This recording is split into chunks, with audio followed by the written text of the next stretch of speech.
Waktu sedang duduk di tepi sebuah perairan, tiba-tiba aja dia melihat sesuatu yang mengambang, semacam bungkusan besar di tengah perairan tersebut. Mereka berdua sama-sama kaget nih ketika membuka isi bungkusan yang mereka temukan. Ada sebuah jasad tanpa kepala sudah dibungkus dengan rapi di dalam sebuah kardus. Si F udah nggak bisa lagi menahan amarahnya dan dia langsung membengkuk leher si S dari belakang dan dia tekan sekuat tenaga. Kenapa ya teman-teman? Kok si F ini sampai tega mengakhiri nyawanya si S?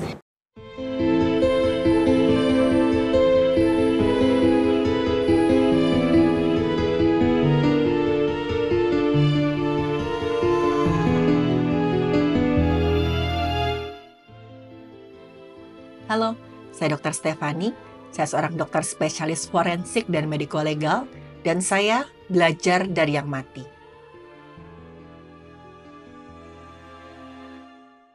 Hari itu ada seorang nelayan yang menemukan sebuah keanehan ketika sedang beristirahat setelah mencari ikan.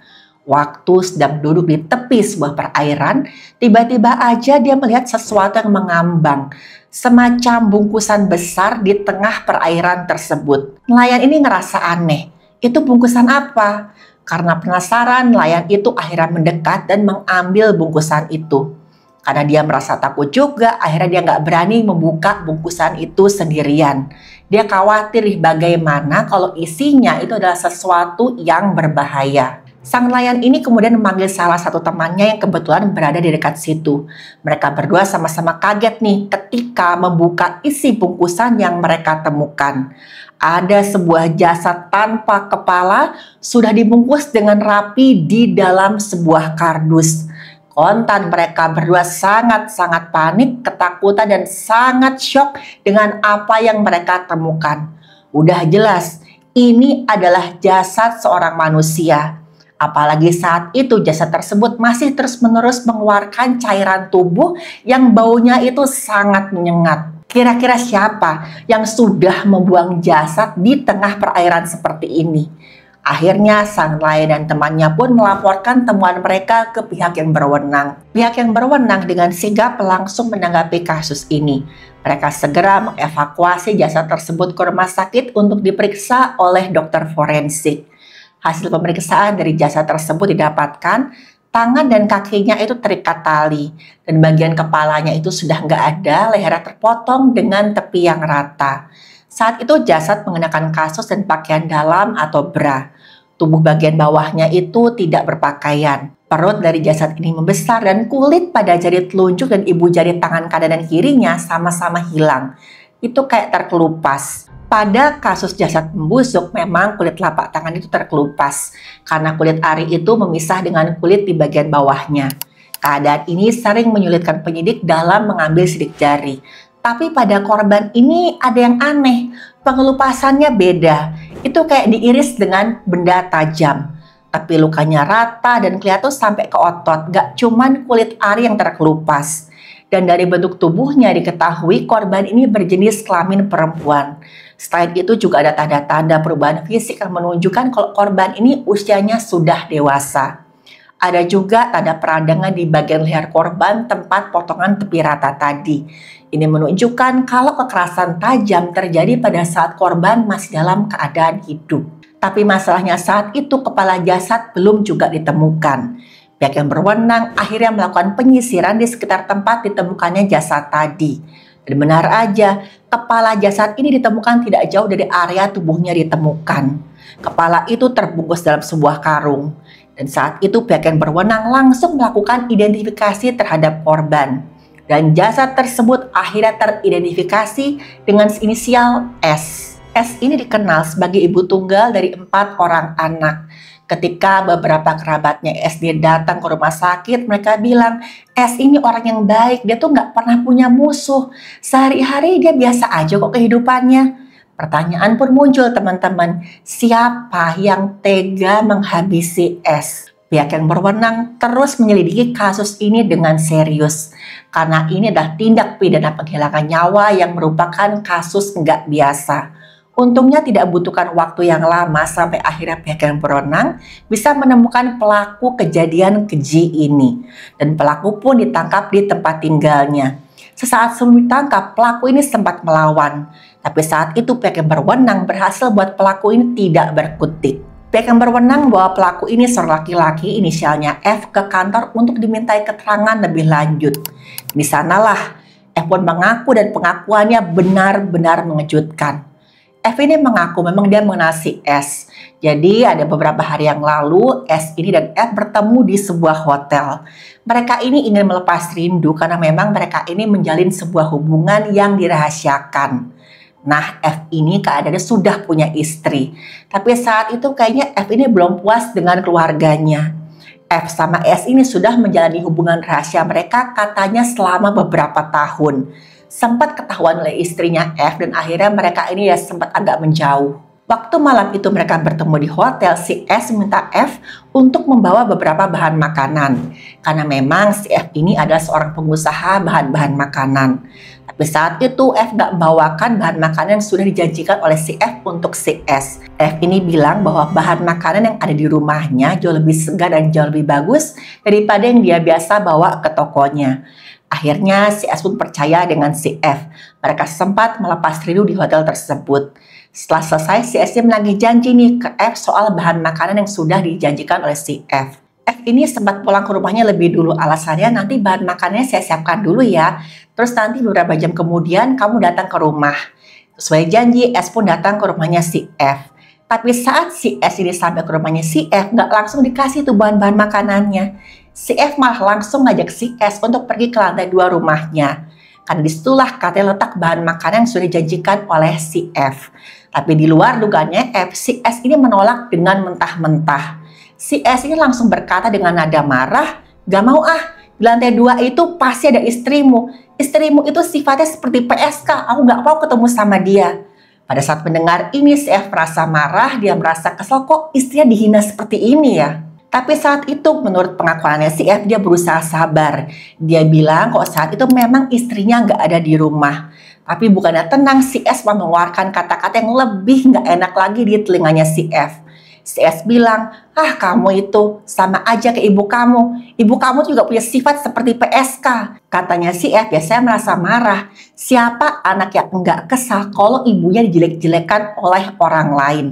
Si F udah nggak bisa lagi menahan amarahnya dan dia langsung membengkuk leher si S dari belakang dan dia tekan sekuat tenaga. Saat itu S sempat melawan tapi udah pasti dia kalah tenaga dengan si F yang adalah seorang laki-laki. Katanya si F setelah beberapa menit dia membengkuk si S pun nggak bergerak lagi.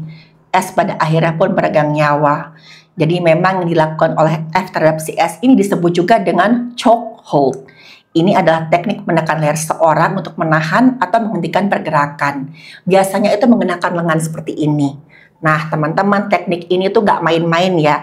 Ini sangat berpotensi menimbulkan bahaya dan bahkan sampai mematikan jika tidak dilakukan dengan tata cara atau durasi yang gak tepat. Karena chokehold ini melibatkan adanya penekanan di pembuluh karotis. Saat pembuluh karotis atau pembuluh leher ini tertekan, maka oksigen ke otak sudah pasti akan berkurang drastis dan bahkan sampai terhenti. Dan otak ini sangat bergantung pada oksigen. Tanpa aliran oksigen yang cukup, seseorang dapat kehilangan kesadaran hanya dalam hitungan detik. Jika chokehold ini berlangsung terlalu lama, otak akan mengalami iskemia atau kekurangan oksigen. Ini bisa menyebabkan kerusakan jaringan otak permanen dan berujung pada hilangnya nyawa. Kekurangan oksigen selama lebih dari beberapa menit itu dapat berakibat sangat fatal teman-teman. Selain pembuluh leher, bisa juga terjadi penekanan pada pembuluh balik di bagian leher yang bertugas mengalirkan darah dari otak kembali ke jantung. Nah, pembuluh balik ini nama lainnya juga vena atau vena jugularis. Kalau sampai vena jugularisnya tertekan, aliran balik cairan tubuh ke jantung akhirnya terhambat. Ini menyebabkan cairan tubuh tertahan di bagian otak dan meningkatkan tekanan dalam rongga tengkorak. Tekanan yang meningkat ini akan menyebabkan pembengkakan otak atau edema cerebral. Dan keadaan ini sangat berbahaya juga teman-teman, karena bisa semakin jauh merusak struktur di otak. Jika nggak segera diatasi, peningkatan tekanan pada rongga tengkorak ini bisa menyebabkan koma dan bahkan hilangnya nyawa. Tekanan pada leher juga dapat menyumbat trakea atau saluran pernapasan yang menghalangi aliran udara menuju paru-paru. Hal ini menyebabkan asfiksia atau kurangan oksigen karena enggak adanya udara yang masuk ke dalam tubuh. Kalau penekanan terlalu besar, trakea bisa rusak atau bahkan sampai patah. Kerusakan pada trakea dapat menyebabkan sesak napas yang berujung pada hilangnya nyawa. Dan leher juga memiliki saraf yang sangat sensitif, disebut juga dengan saraf vagus. Tekanan pada saraf ini bisa memicu refleks vasovagal, di mana denyut jantung dan tensi itu menurun secara drastis. Pada kasus ekstrim, stimulasi berlebihan pada saraf vagus bisa menyebabkan jantung berhenti. Chokehold yang terlalu kuat bisa menyebabkan fraktur atau patah pada tulang leher. Tulang leher ini melindungi sumsum tulang belakang menghubungkan otak dengan seluruh tubuh. Kalau sampai sumsum tulang belakang di area leher terluka, hal ini dapat menyebabkan kelumpuhan atau bahkan hilangnya nyawa. Tekanan berlebihan juga bisa menyebabkan patah tulang hyoid atau tulang rawan krikoid di bagian jakun sini. Ini bisa menimbulkan bocoran cairan tubuh di saluran nafas sehingga menyulitkan pernafasan. Saluran nafasnya akhirnya tersumbat. Chokehold ini teman-teman sangat beresiko tinggi. Saya ulangin lagi ya, sangat beresiko tinggi. Gak boleh main-main dan gak boleh dilakukan secara sembarangan. Mungkin teman pernah lihat ada atlet bela diri yang melakukan hal semacam ini. Mereka itu sudah terlatih untuk mengatur jumlah energi yang mereka keluarkan agar gak sampai terjadi hal-hal yang tidak diinginkan. Sekali lagi ya teman-teman, saya ingatkan jangan main-main dengan chokehold ini. Tapi tentu aja teman-teman, si F tadi nggak menghentikan aksinya sampai di situ aja. F malah melakukan hal yang lebih kejam daripada itu. F kemudian menyeret jasadnya si S yang sudah tidak bernyawa tadi ke samping rumahnya. Dan menggunakan sebuah benda tajam, F pelan-pelan memisahkan kepala S dari tubuhnya. Dan setelah terpisah, F memasukkan kepala S ke dalam sebuah karung kecil yang ada di rumahnya. F ini bahkan sampai mengupas kulit jempol dan telunjuk tangannya S, tangan kanan sama kiri. Mungkin saat itu dipikirkan oleh F, dia ingin menghilangkan identitasnya si S, supaya saat ditemukan jasadnya nggak bisa dikenali. Jadi tindakan pemisahan anggota tubuh yang dilakukan oleh pelaku ini bertujuan untuk menghilangkan identitas. Ini adalah tindakan pemisahan tubuh tipe defensif. Pelaku ini ingin mempersulit proses identifikasi dan juga lebih mudah dalam menghilangkan jasadnya korban. Kepala korban dipisahkan dari tubuhnya dan dibuang jauh dari tempat membuang jasadnya korban. Biasanya pelaku akan merusak bagian kepala atau wajah dengan harapan korban ini nggak bisa diidentifikasi karena bagian wajahnya sudah rusak. Dan pada kasus ekstrem, pelaku ini kadang merasa nggak cukup memisahkan kepala dari tubuh. Pelaku juga akan menghancurkan bentuk wajah menggunakan panas atau cairan kimia atau benda-benda lain. Yang penting bagian wajahnya itu rusak. Dan kalau perlu, pelaku akan menggunakan api untuk menghancurkan seluruh jasadnya korban. Jadi intinya pelaku berharap sisa jasad korban ini nggak cukup untuk dilakukan proses identifikasi. Dan dengan demikian pelaku berharap bisa lolos dari tindakannya. Di kasus ini pelaku memilih untuk memisahkan kepala korban dari tubuh. Selain itu pelaku menyingkirkan jasad korban di perairan. Jadi korban ini seringkali disembunyikan di lokasi terpencil yang kondisinya diharapkan bisa membuat tubuh cepat terurai atau rusak. Pelaku itu sering berpikir yang namanya air, apalagi air asin atau dengan aliran deras, itu dapat mempercepat kerusakan jaringan, menyulitkan identifikasi karena jaringan lunak akan rusak akibat pembusukan di lingkungan tersebut. Dengan berbagai cara di atas, pelaku mencoba untuk mengaburkan atau menghilangkan bukti identitasnya korban. Tapi perkembangan teknologi forensik seperti pencocokan DNA, pencitraan forensik, atau teknik rekonstruksi yang lebih modern terus mempersempit ruang bagi pelaku dalam menghindari identifikasinya korban. Setelah itu F membawa jasadnya si S tadi ke lantai 2 rumahnya. Tapi saat itu ada banyak sekali cairan tubuhnya si S yang berceceran di lantai. Disinilah F melakukan hal yang gak diduga-duga teman-teman. F melepaskan celananya si S yang digunakan untuk mengelap cairan tubuh yang berceceran. Setelah itu F menaruh jasad S di lantai 2 rumahnya. Dan supaya gak ketahuan oleh orang-orang rumahnya, F menutup jasadnya si S dengan menggunakan selimut. Setelah itu F pergi keluar untuk membuang kepalanya si S. Seperti yang kita tahu kalau F ini membuang kepalanya si S di sekitar daerah di tepi sebuah perairan. Sementara itu jasadnya si S dibuang oleh F dengan sangat hati-hati. F sempat membeli beberapa peralatan untuk membuang jasadnya si S. Jasadnya si S dibungkus dengan sangat rapi dan sangat teliti sampai 5 lapisan. Nah, mulai dari karung kecil, selimut, busa kasur, kardus kulkas, dan terakhir menggunakan karung bekas. F kemudian memanggil salah satu temannya untuk datang ke rumah. Kita sebut aja temannya si F ini laki-laki berinisial J. J ini dipanggil oleh F dengan alasan F ingin mengangkat bahan makanan yang mau dia jual. Dan sebagai teman yang baik, J ini mau membantu F. Dia sama sekali nggak curiga ketika dia sampai di rumah melihat ada sebuah bungkusan besar yang nanti akan dibawa. Karena tadi F bilang ini tuh cuma bahan makanan yang mau dia kirim. F sama J membawa bungkusan besar tersebut ke sebuah mobil bak terbuka. Dan di jalan mereka melewati banyak orang yang nggak mengira kalau mereka berdua itu sedang membawa bungkusan berisi jasad manusia tanpa kepala. F sama J mengendarai mobil itu ke sebuah bandara. F beralasan kalau bungkusan itu akan dia kirim lalu ekspedisi di bandara. Tapi sampai di bandara keterangannya si F ini berubah lagi. Dia bilang kok dia tuh akan bertemu sama pembeli di bandaranya. Tapi saat itu pembelinya nggak datang dan F bilang kok mendingan bungkusan ini dibuang di sebuah perairan aja. Kalau udah pasti nih bahan makanan ini nggak akan segar lagi kalau dibungkus terlalu lama. J kemudian mengikuti kemauannya si F dan mengantarkannya ke dekat sebuah perairan.